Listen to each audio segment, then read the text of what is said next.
Pemirsa, Kementerian Agama Republik Indonesia sore ini akan menggelar sidang isbat untuk menetapkan awal bulan Syawal 1447 Hijriah atau Hari Raya Idul Fitri tahun 2026. Sidang menggabungkan metode hisab serta konfirmasi Ru'yatul Hilal dari 117 titik di seluruh penjuru tanah air. Kementerian Agama Republik Indonesia menggelar sidang isbat Kamis sore bertepatan dengan 29 Ramadan 1447 Hijriah. Sidang isbat diawali dengan seminar posisi hilal oleh tim Hisab Ru'yat. Hilal menjadi tanda berakhirnya bulan dalam penanggalan Islam untuk memasuki bulan baru.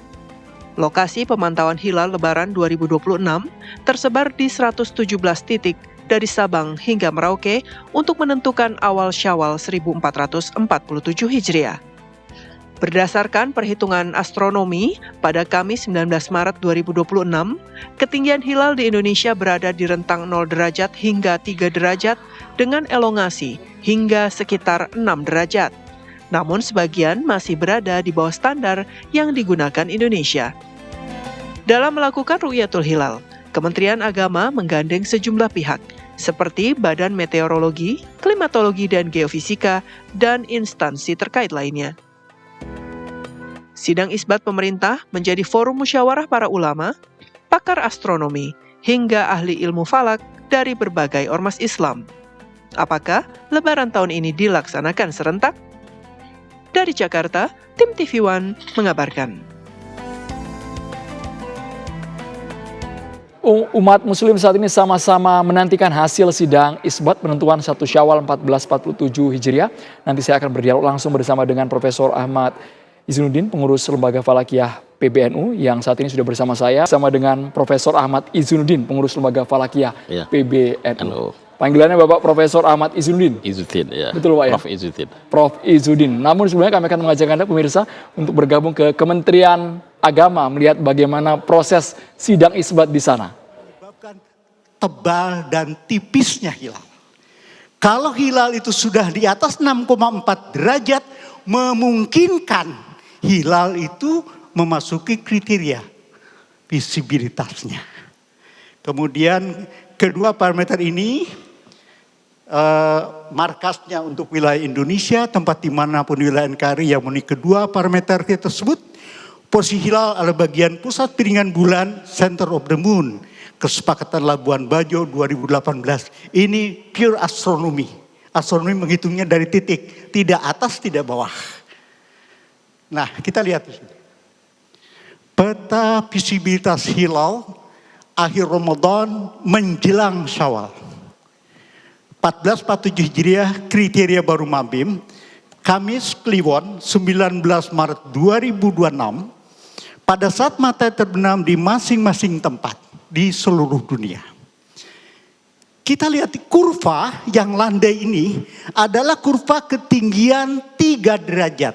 Jadi pada saat matahari terbenam di setiap titik-titik ini tinggi hilalnya 3 derajat. Di sini lebih besar dari 3, di sini lebih kecil. Yang kedua, kurva yang tegak ini adalah elongasi. Jadi di sini 6,4 derajat, 6,4 terus. Karena kriteria tadi menggunakan kata dan, maka kita melihat petanya sebagai irisan yang memenuhi keduanya. Maka daerah yang berwarna hijau merupakan wilayah yang sudah memenuhi kriteria baru Mabims. Sementara yang berwarna magenta tidak memenuhi. Termasuk Indonesia. Bahkan di semua Mabims kita lihat di sini. Mulai di sini, India ke sana masuk.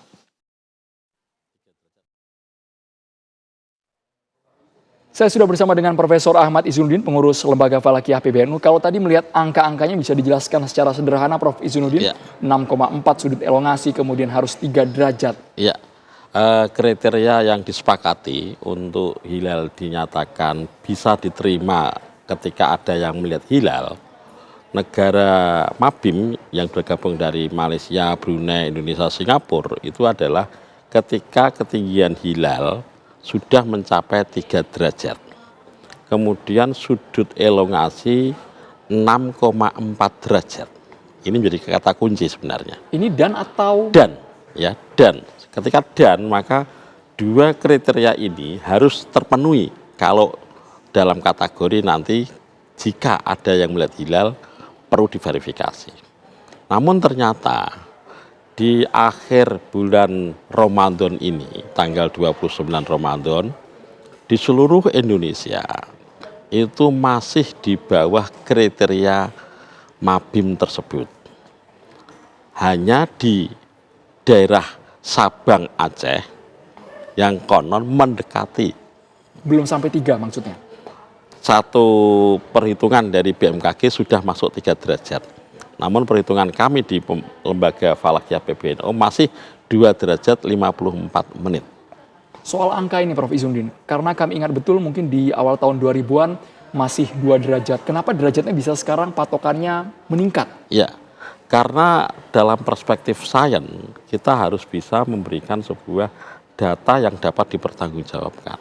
Dan ini amanat daripada fatwa MUI supaya bisa memberikan data yang secara sains bisa memberikan sebuah pertanggungjawaban secara ilmiah terhadap apa yang dilihat oleh para peruqyah baik di kalangan masyarakat awam maupun para praktisi peruqyah di dalam hal ini Nahdlatul Ulama kan gitu.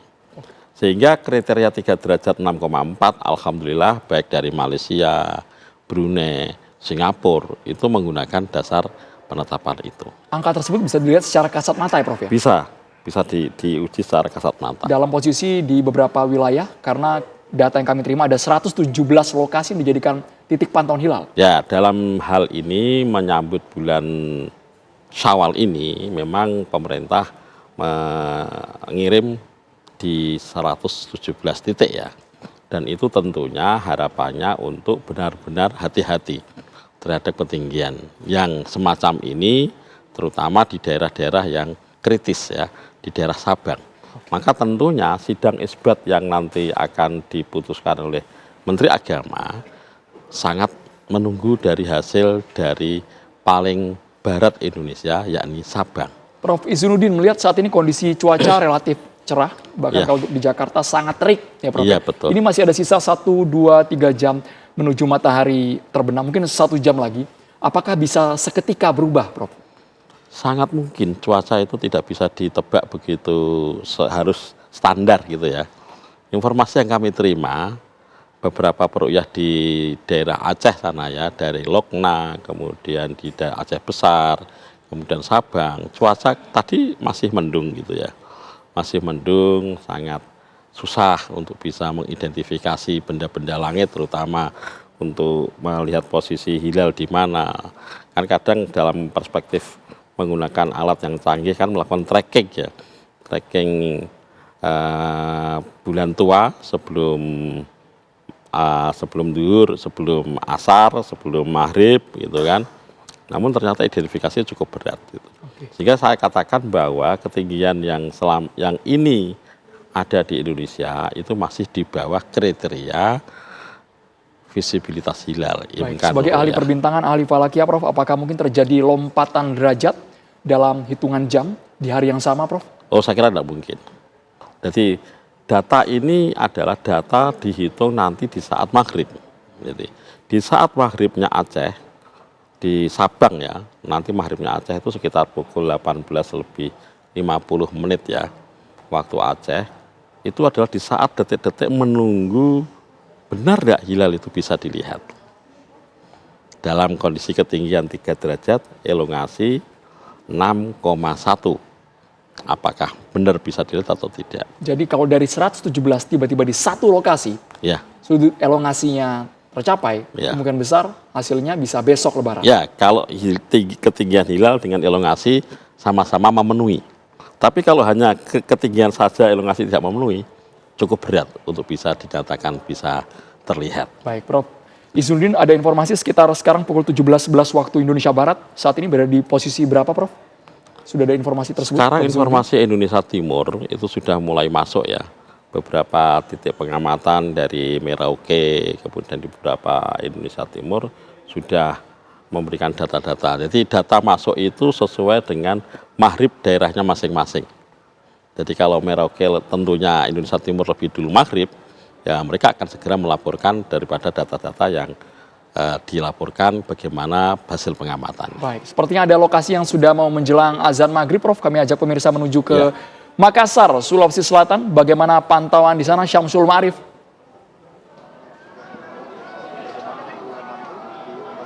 Baik, saudara pemohon atas nama dan kronologi SAG Rahayu. Benar ya? Syamsul Ma'arif, silakan. Baik, Andra dan pemirsa, untuk wilayah Makassar, Sulawesi Selatan saat ini sudah sementara dilakukan proses pemantauan karena memang menurut data yang kami peroleh dari BMKG menyebutkan bahwa untuk matahari di wilayah Makassar ini akan terbenam pukul 18 lewat 13 menit 30 detik dan saat ini sudah hampir mendekati, sudah 18 lewat 12. Tentunya saat ini BMKG wilayah 4 Kota Makassar maupun Stasiun Geofisika Kabupaten Goa dan dari Observatorium Universitas Muhammadiyah Makassar juga LDI sudah melakukan pemantauan untuk melihat apakah hilal akan bisa teramati.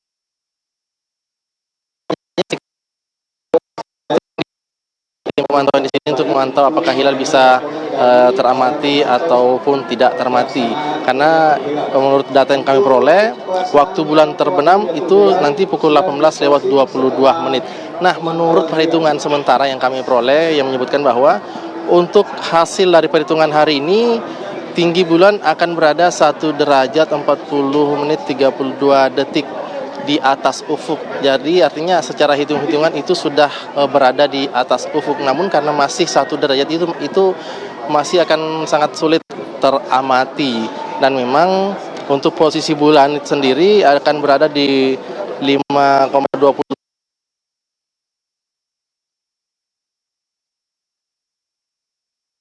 Syamsul Ma'arif dari Makassar, seperti yang kita terputus jaringan sinyal di sana, tapi kalau tadi penjelasannya belum sampai 6,4, tidak sampai 3 derajat juga ya Prof. Nanti dijawab apakah artinya ini agak jauh, mendekati 1 Syawal versi pemerintah jatuh pada tanggal 20 Maret 2026. Sesaat lagi kita harus jeda hanya di Kabar Petang pemirsa.